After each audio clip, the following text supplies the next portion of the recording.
Today we will discuss a topic on firefighting pumps, installation and maintenance. Introduction.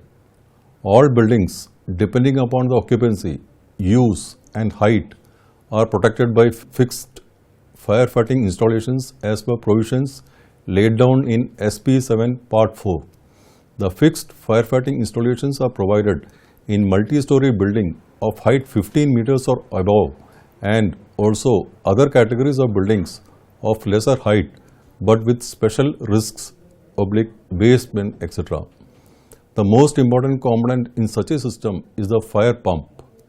A carefully chosen fire pump of appropriate capacity installed properly will form the backbone of such system.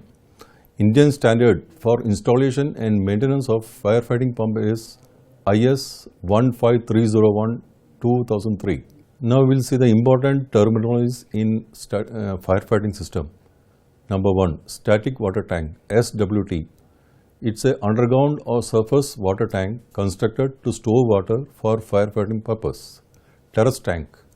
It's a concrete, masonry, plastic or steel tank constructed or erected on terrace of building for firefighting purpose. Priming tank. A small tank erected inside or over the pump house and above the firefighting pumps to keep the pump casing and suction of fire pump permanently flooded. This is required in case of negative suction. Negative suction. Foot valve cum strainer. Valve fixed in the suction strainer of the fire pump which opens only inwards to allow the inflow of water into the pump and fire pump when the pump is actuated automatically or manually. This is required in case of negative suction. Jockey pump. A pump of small capacity which is set to come into operation automatically with drop in static pressure in the system and to automatically stop when the preset pressure is reached again. Terrace pump. An electrically driven pump located on the terrace connected to a terrace tank with gate valve open on suction side and to the internal hydrant system with non-return valve on delivery side. Fire pump. It's an electric or diesel pump installed at static water tank to charge the wet riser system or sprinkler system, etc. Pressure switch. A switch connected on the delivery line of the fire pump or in the body of hydro-pneumatic tank at preset pressure, so designed to automatically start the fire pump or jockey pump as the case may be when the pressure in the system falls below the preset level. Now let us see fire pumps and pump house. The pump house should be located preferably outside the building with a minimum clearance of 6 meters from the adjoining buildings. The pump house should have adequate natural ventilation with windows. In order to facilitate proper installation and maintenance of firefighting pumps, there should be provision of mild steel girder of appropriate cross section at suitable height in the pump house for fixing chain pulley block. The pump house should have normal lighting and also emergency lighting facility either from a second source or from the generator. Now let us see the arrangement of pumps. The pump house should be of adequate dimension to house all the pumps with suction delivery pipes, fittings and starter control panel, air vessel, etc. with adequate circulation area. Adequate headroom clearance all around the pump for maintenance shall be made available. A minimum clearance of 1 meter at front and back and 0.75 meter on sides and between the pumps should be provided for all major pumps exceeding 2280 liters per minute capacity. For jockey pumps, the clearance required should be 0.75 meter at the front and back and 0.6 meter at the sides and between the pumps. The headroom clearance for all pump houses should be minimum 2.75 meters. Where diesel pump is provided, it should have a separate panel also located in the same pump room or adjoining separate room. The panel should have its separate battery with battery charging device and auto manual changeover arrangement. It should incorporate an interlocking device with the main pump panel so that electric pump and diesel pump do not operate simultaneously. Adequate precaution should be taken to avoid spillage of diesel to avoid fire exigency. Air vessel of adequate capacity should be installed in the pump house with pressure switches incorporated on the delivery line. There should be two pressure switches, one with upper and lower limit for jockey pump, another one for main pump with only for lower pressure. Stopping of main pumps should be only manual, which should be prominently indicated on the pump panel. Installation of fire pumps. The capacity of fire pump should be carefully chosen to meet the maximum requirement of risk to be protected. The fire pumps are divided into following capacities: 450 liters per minute, 900 liters per minute, 2280 liters per minute, 2850 liters per minute, and 4500 liters per minute. Of the above, A and B are basically the pumps to be installed on the terrace to feed the downcomer system. The other pumps are to be housed in the pump house. The pump house may be below the level of water tank or constructed above the water tank depending upon the engineering conveniences. All pumps are required to start on auto when there is a drop in pressure in the mains. These are required to be preset on predetermined pressure suitable to a particular risk. It is recommended to provide a jockey pump to take care of losses.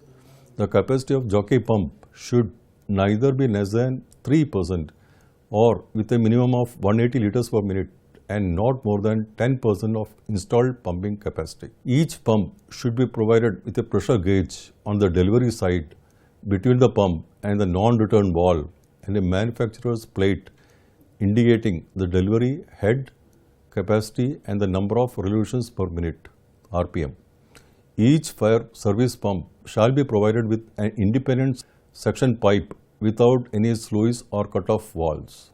When the pump is above the level of water supply, there should be a foot valve and a priming arrangement connected to the delivery side of the pump by a metal pipe having a minimum internal diameter of 100 mm in case of centrifugal pumps with a stop valve and a non-return valve of the same size. Pumps shall not be installed on the open. Normally, pump room shall be located 6 meters away from all surrounding buildings and overhead structures. The substation and or DG house supplying power to the fire pump shall be of incombustible construction and shall be located at least 6 meters away from all surrounding buildings. Transformer cubicles inside the substation shall be separated from HT and LT cubicles and from each other by walls of brick, stone or concrete blocks of 355 mm thickness or of RCC of 200 mm thickness with door openings. The substation or DG room shall be separated from each other. Transformers installed outdoors which are supplying power to the pump shall also be located at 6 meters away from all surrounding buildings.